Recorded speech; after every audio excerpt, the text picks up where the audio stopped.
Graça e paz a todos os nossos queridos e amados ouvintes, irmãos e irmãs em Cristo Jesus. Aqui quem fala é o pastor Danilo Estélio e a partir de agora nós vamos tratar da nossa penúltima lição desse primeiro trimestre de 2021, dentro do livro de Josué. Sê forte e corajoso, eu sou contigo. A nossa lição tem como assunto cidades de refúgio e cidades dos levitas. A verdade prática nos fala que Deus é o nosso refúgio e nós devemos ser defensores do respeito à vida e contra a violência, aborto, pena de morte e outros males. A leitura bíblica para estudo está no livro de Josué, capítulo 20, versículos 1 a 9, capítulo 21, versículos 43 a 45. O texto áureo está em Josué, capítulo 21, versículo 45. Nenhuma promessa falhou de todas as boas palavras que o Senhor falara à casa de Israel. Tudo se cumpriu. O nosso sugestão de hinos da harpa cristã são os hinos de número 33 e 61. Iniciamos detalhando o que eram as cidades de refúgio. Era uma estratégia divina para que não houvesse derramamento de sangue inocente na terra que Deus tinha dado ao povo de Israel, para que não houvesse uma vingança, uma matança generalizada quando acontecesse algum crime de sangue.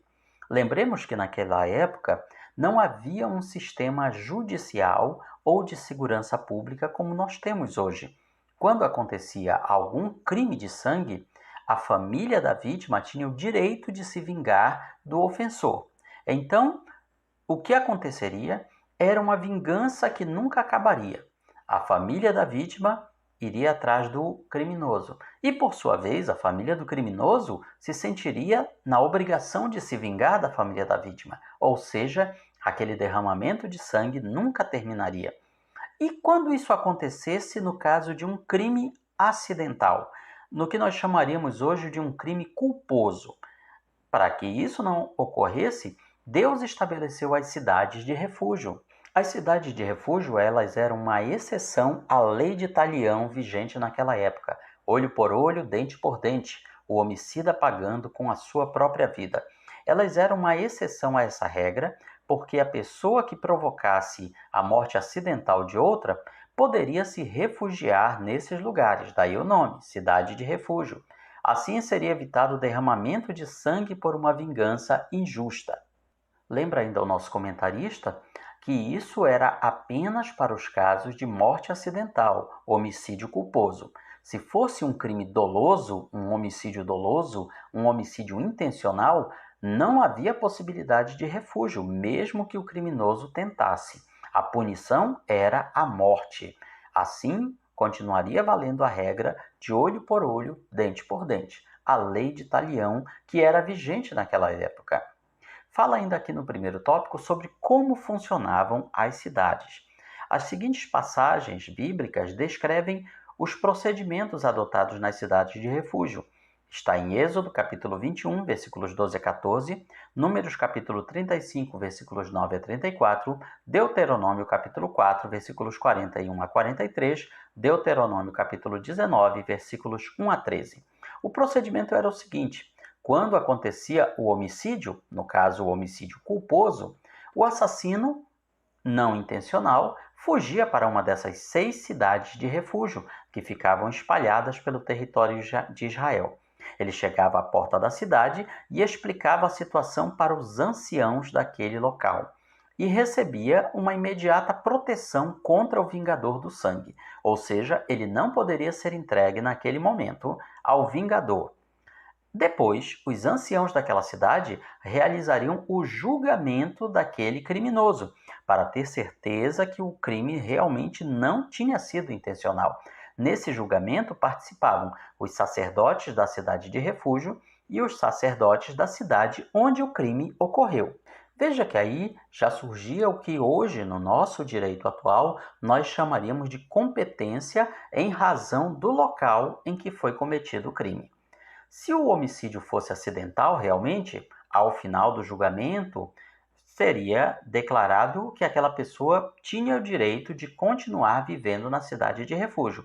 Porém, Se o julgamento mostrasse que o crime tinha sido intencional, ele era entregue para ser executado. Ainda no caso do homicida acidental ter o direito de permanecer na cidade de refúgio, qual seria o período?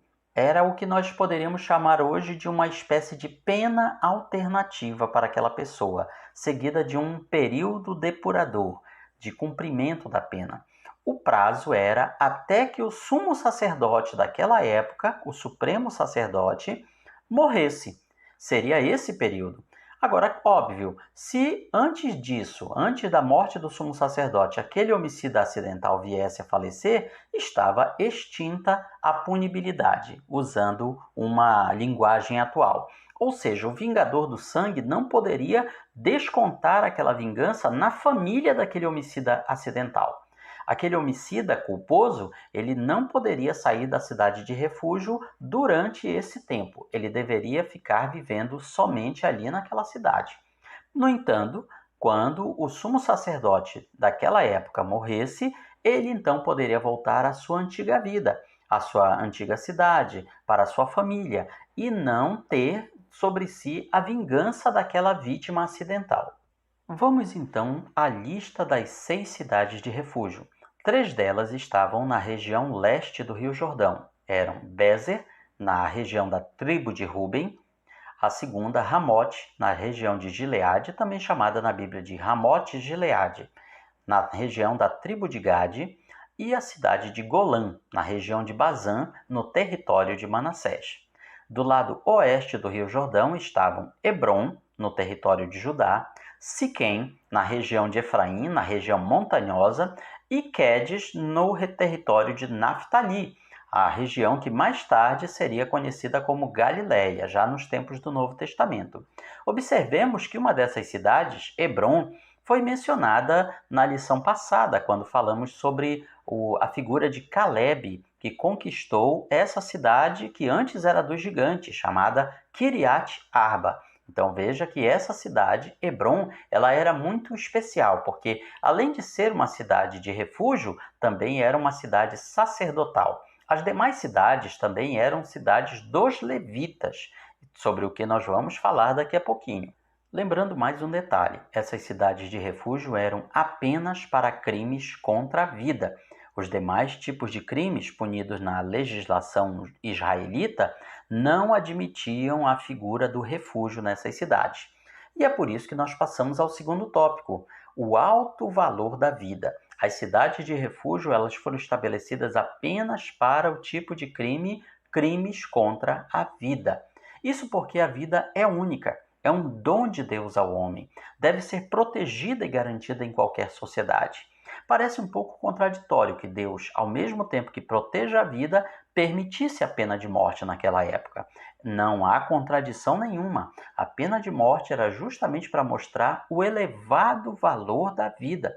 E aí nós podemos fazer uma extrapolação sobre o valor da vida não apenas para os casos de homicídios, mas para os demais casos, nos dias de hoje, em que a vida é colocada em xeque, como o aborto, a eutanásia, a própria violência que vem banalizando a vida do ser humano, são exemplos de como, por mais que nós tenhamos legislações criminais mais avançadas, o valor da vida está cada dia mais diminuindo. Ainda no segundo tópico, fala sobre a questão do vingador do sangue. Quem era essa pessoa? Era o parente masculino mais próximo da vítima. Ele tinha autorização para vingar a morte daquela pessoa. Essa era a regra. Era um dos costumes antigos. Era um direito, inclusive uma obrigação do parente mais próximo, vingar a morte do seu familiar. Quase sempre essa morte era através do apedrejamento, e a testemunha do crime era a primeira pessoa a lançar a pedra, seguido dos demais, da família do morto e da comunidade. Lembrando que ainda existem regiões do Oriente onde esse tipo de justiça é utilizada. Um ponto interessante é que, se o vingador matasse o homicida culposo que tivesse retornado para a sua cidade natal depois da morte do sacerdote, o vingador do sangue se tornaria um assassino e seria julgado como tal pela própria comunidade. Ou seja, o direito da vingança não era, como nós diríamos hoje, imprescritível, ele tinha um prazo para ser exercido, no caso do homicida culposo, até a morte do sacerdote daquela época, do sumo sacerdote. Até então, o vingador do sangue, ele estaria com o seu direito à vingança anulado. Porém, se o homicida culposo voltasse para sua terra natal antes da morte do sumo sacerdote, o vingador poderia matá-lo sem represália nenhuma. Veja, portanto, como esse sistema básico de justiça era a maneira que Deus tinha de reprimir a criminalidade, a violência naqueles tempos veterotestamentários. Ainda nesse segundo tópico, observe que o marco temporal, o ponto em que o vingador do sangue tinha ou não tinha direito de exercer a sua vingança, era a morte do sumo sacerdote. Tipologicamente, isso aponta para a morte de Jesus Cristo, o sumo sacerdote dos bens futuros, dos bens perfeitos. Mostra também para a reconciliação do homem com Deus e sua libertação do poder da morte e do pecado. Ainda aqui no item 3 do segundo tópico, nós vemos a justiça e misericórdia de Deus. São duas qualidades de Deus refletidas nessas ordenanças. Primeiro, a justiça de Deus em tratar os erros e crimes, principalmente derramamento de sangue. E segundo, a misericórdia de Deus com que ele trata as pessoas, dando-lhes oportunidade e levando em consideração as circunstâncias. Deus não discrimina ninguém. Ou seja, qualquer pessoa, independente de seu estado social, é sim responsável por suas atitudes e comportamentos. E todas, absolutamente todas, têm as mesmas oportunidades, já que essas regras valiam inclusive para os estrangeiros que vivessem no meio do povo israelita. O terceiro e último tópico fala sobre as cidades dos levitas, lembrando que as cidades de refúgio também eram cidades dos levitas. A lista dessas 48 cidades está no livro de Josué, capítulo 21, versículos de 1 até 42. Essas cidades estavam espalhadas por todas as tribos de Israel, ou seja, a tribo de Levi ela não tinha uma herança somente dela, ou seja, não tinha um território delimitado somente para si como as demais tribos tinham, porque o Senhor disse para os levitas: eu sou a herança de vocês. A tribo de Levi tem como herança o próprio Deus. Isso aponta tipologicamente para a igreja, para um povo sacerdotal, para um povo sacerdócio real, como é mencionado no Novo Testamento. Lembrando que a tribo de Levi ela tinha várias famílias. Da família de Arão vinham os sumos sacerdotes. Das demais famílias vinham os sacerdotes que auxiliavam o sumo sacerdote em todos os rituais do tabernáculo. E também os demais levitas tinham funções de arrumar o tabernáculo, transportar os objetos, tinham a função também de cantar, de louvar a Deus. Isso nós vemos muito detalhado no livro de Crônicas, 1 Crônicas, em que o rei Davi ele se dedica, ele se ocupa, entre outras coisas, a organizar estas turmas de levitas e sacerdotes, para que houvesse um rodízio perfeito, para que fosse uma máquina, um mecanismo ali litúrgico, para que o templo de Deus não ficasse em momento algum desguarnecido ou faltando mão de obra para realizar as funções sagradas. Além disso, os levitas também tinham o trabalho de ensinar. Eles eram os mestres para ensinar a lei e os escritos proféticos ao povo de Israel. No livro de Neemias, por exemplo, nós observamos o povo voltando do cativeiro de Babilônia para a sua terra e os levitas reunidos em eventos para ensinar a lei de Deus ao povo, para interpretar, não apenas recitar o que estava escrito na lei de Moisés, mas também interpretar, explicar, dar o sentido, fazer aquilo que nós chamaríamos hoje de ensinamento, a parte pedagógica. Então essas eram funções também dos levitas. Eles eram a voz do povo diante de Deus. Eles ministravam a bênção de Deus e os oráculos divinos e protegiam também a Arca da Aliança em tempo de batalha. Dessa forma, Deus espalhou as cidades dos levitas por todo o território de Israel, para que em todos os lugares houvesse onde o povo pudesse buscar a lei de Deus, pudesse buscar o ensinamento, pudesse aprender das coisas celestiais. Ainda nesse terceiro tópico, fala-se sobre as cidades e seus arredores. 23 cidades eram da tribo de Coate, 13 cidades da tribo de Gerson e 12 cidades da tribo de Merari, num total de 48. Os arredores dessas cidades eram para plantações e criações de animais. Lembrando que os israelitas ofertavam não apenas o produto do campo e ofertas queimadas, ofertas em holocausto, mas também animais que eram utilizados pelos levitas. No terceiro e último ponto desse terceiro tópico, nós temos a seguinte frase: tudo se cumpriu. Deus cumpriu todas as promessas que ele tinha com aquela geração de israelitas. Deus prometeu tirá-los do Egito e cumpriu. Deus prometeu colocá-los na terra de Canaã e cumpriu. Deus prometeu que lhes daria terras, heranças, cidades ali na terra de Canaã, cumpriu. Deus prometeu que derrotaria os inimigos diante deles, cumpriu. Isso mostra o quê? A fidelidade de Deus nas suas promessas. Isso mostra que por mais que sejamos infiéis, Deus é fiel ao que ele fala. E isso deve nos chamar muito a atenção, porque a fidelidade de Deus não é apenas e tão somente com aquelas promessas de bênçãos, mas quando Deus promete castigos, quando Deus promete vingança para aqueles que desobedecerem a sua palavra, certamente ele também será fiel a tudo isso. São promessas que talvez muita gente esqueça, passe por alto, mas Deus é fiel em tudo, nas promessas de bênçãos e nas promessas de castigo também àqueles que não forem obedientes à sua palavra. Tudo, portanto, se cumpriu.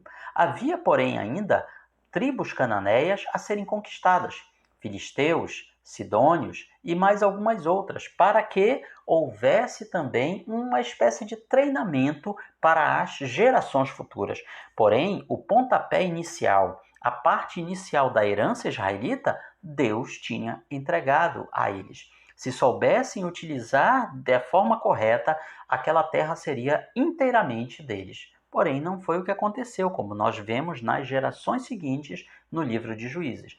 Isso foi culpa de Deus? De forma alguma. Deus fez a parte dele. Deus concedeu a Israel tudo o que foi necessário para uma vida feliz e próspera. Assim também ele faz conosco hoje. Ele nos dá tudo o que nós precisamos para sermos felizes e prósperos. Talvez não dê para nós aquilo que exatamente nós gostaríamos, mas certamente ele nos dá tudo aquilo que precisamos. Conclui aqui o nosso comentário com a aplicação pessoal. Devemos ser e nos posicionar tal qual foram as cidades de refúgio, protegendo a vida das políticas públicas nefastas, das leis injustas, combater a violência, combater o aborto, combater a pena de morte, combater as guerras criminosas e tantos outros males que atentam contra a vida das pessoas. Essa continua sendo a missão da Igreja, como povo sacerdotal por excelência. Esse, portanto, é um breve resumo da nossa lição e na sua escola bíblica dominical você vai aprender muito mais. Visite a nossa página palavravivaefiel.blogspot.com, onde você poderá baixar gratuitamente essas e muitas outras lições da escola bíblica dominical, das demais classes de crianças, jovens, adultos, para que a sua vida seja edificada. Deus nos abençoe.